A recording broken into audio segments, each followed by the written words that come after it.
ایک طبقہ کہتا ہے کہ انبیاء معصوم نہیں، اور ایک کہتا ہے کہ 12 امام بھی۔ تو جو نبی کو معصوم نہ مانے الہاد والا، جو بعد میں 12 معصوم مانے بدعات والا، جو نبی کو معصوم مان کے اور کو معصوم نہ مانے اہل سنت والجماعت والا۔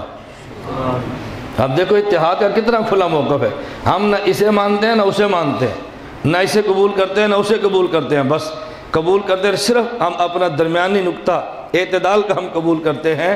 انبیاء معصوم ہیں اور انبیاء کے بعد کوئی معصوم نہیں ہے۔ انبیاء کی ذات کے بارے میں عقیدہ عصمت کا ہے اور صحابہ کے بارے میں عقیدہ حفاظت کا ہے۔ ہم کہتے ہیں نبی معصوم ہے، صحابی محفوظ ہے۔ معصوم ہونے کا معنی اللہ نبی سے گناہ ہونے نہیں دیتا، محفوظ ہونے کا معنی صحابی سے گناہ ہو جاتا ہے، اللہ اس کے نامہ اعمال میں رہنے نہیں دیتا۔ نبی معصوم ہے، اس سے خدا گناہ ہونے نہیں دیتا۔ صحابی محفوظ ہے، ان سے گناہ ہو تو جاتا ہے لیکن اللہ ان کے نامہ اعمال میں باقی رہنے نہیں دیتا۔ نبی بھی معصوم، صحابی محفوظ ہے۔ ہم نبی کو معصوم مانتے ہیں اور بعد والوں کو محفوظ مانتے ہیں، اور صحابہ کے بعد جو طبقہ مجتہدین کا ہے ان کو محفوظ بھی نہیں مانتے، ان کو ماجور مانتے ہیں۔ ان کو کیا مانتے ہیں؟ ماجور مانتے ہیں۔ محفوظ اور ماجور میں بھی تھوڑا سا فرق ہے۔ تو میں کہہ رہا تھا انبیاء معصوم ہیں، ایک نبی کو معصوم نہیں مانتا، ایک بعد میں بھی معصوم مانتا ہے۔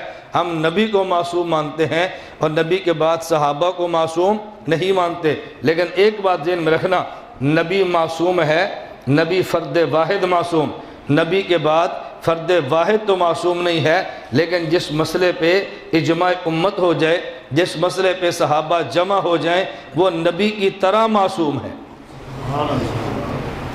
نبی اکیلا معصوم ہے، صحابی اکیلا معصوم نہیں ہے، لیکن جب سب جمع ہو جائے تو پھر انبیاء کی طرح معصوم ہیں۔ توجہ رکھنا، نبی اکیلا معصوم ہے اور صحابی اکیلا نہیں۔ جب سب جمع ہو جائیں تو پھر صحابی کا مسئلہ انبیاء کی طرح مسئلہ معصوم بنتا ہے۔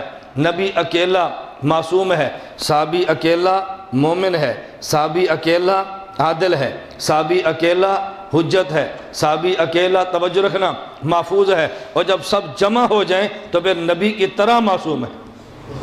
اکیلا عادل، اکیلا حجت، اکیلا مومن، اکیلا محفوظ، اور جب سب جمع ہو جائے تو پھر نبی کی طرح معصوم ہے۔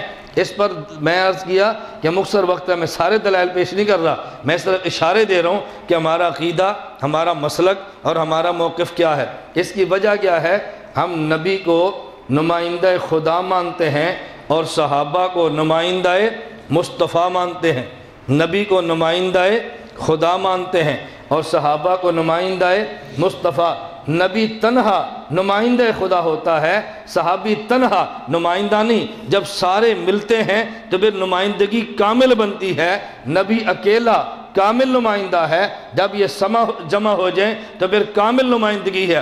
ورنہ صدیق کو دیکھو صداقت کا غلبہ ہے، عمر کو دیکھو عدالت کا غلبہ ہے، عثمان کو دیکھو حیا کا غلبہ ہے، علی کو دیکھو شجاعت کا غلبہ ہے، حضرت امیر معاویہ کو دیکھو تدبر کا غلبہ ہے، حضرت ابو ہریرہ کو دیکھو محدثیت کا غلبہ ہے، عبداللہ بن مسعود کو دیکھو فقاہت کا غلبہ ہے، ابو عبیدہ کو دیکھو امانت کا غلبہ ہے، حضرت حذیفہ کو دیکھو تو سر رسول کا غلبہ ہے، ایک ایک وصف کا غلبہ ہے۔ اور جب سارے جمع ہو جائیں تو پھر نبوت کی کامل نمائندگی بنتی ہے۔ نبی تنہا معصوم ہے، یہ جمع ہو جائیں تو نبی کی طرح معصوم ہے۔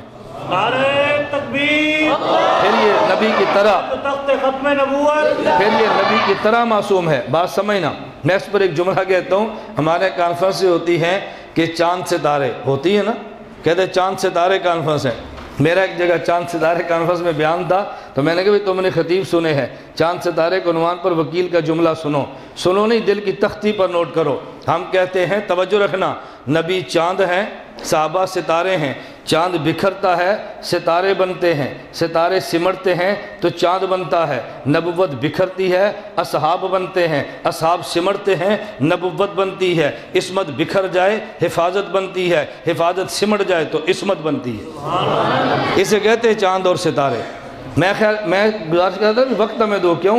عوامی بیان سیکھو، ابھی عوامی نہیں ہے، خالص علمی باتیں ہیں، لیکن اس انداز میں لاؤ کہ عوام کے دماغ میں اترے، عوام کو بات سمجھ آئے ہمارا مسلک اور عقیدہ کیا ہے۔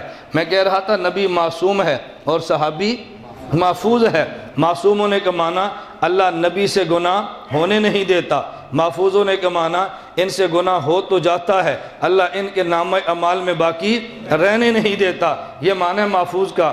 نبی گناہ سے ہم نہیں کہتے نبی گناہ سے بچتا ہے، ہم کہتے ہیں نبی کو خدا بچاتا ہے، بچنا نہیں بچاتا ہے، بچنا نبی کے ذمے نہیں، بچانا خدا کے ذمے ہے۔ اگر اعلان نبوت خود کرتے تو بچنا نبی کے ذمے ہے، نبی اعلان نبوت خود نہیں کرتا، خدا کرواتا ہے۔ تو جو خدا نبی سے اعلان نبوت کرواتا ہے، نبی کے سر پہ تاج نبوت سجاتا ہے، وہی خدا نبی کو گناہوں سے بچاتا ہے۔ نبی سے گناہ ہو جائے اعتراض نبی پہ نہیں ہے، اعتراض خدا پہ آئے گا۔ اس کو نبوت کے لیے چنا ہے، جو خود گناہ کرتا ہے امت کا مقتدی کیسے بنے گا؟ اس لیے ہم کہتے ہیں نبی وہ نہیں جسے لوگ مانے، نبی وہ ہے جسے خدا چنے، جسے لوگ چنے اسے الیکشن کہتے ہیں، جسے خدا چنے اسے سلیکشن کہتے ہیں۔ نبی الیکشن سے نہیں، نبی سلیکشن سے بنتا ہے اور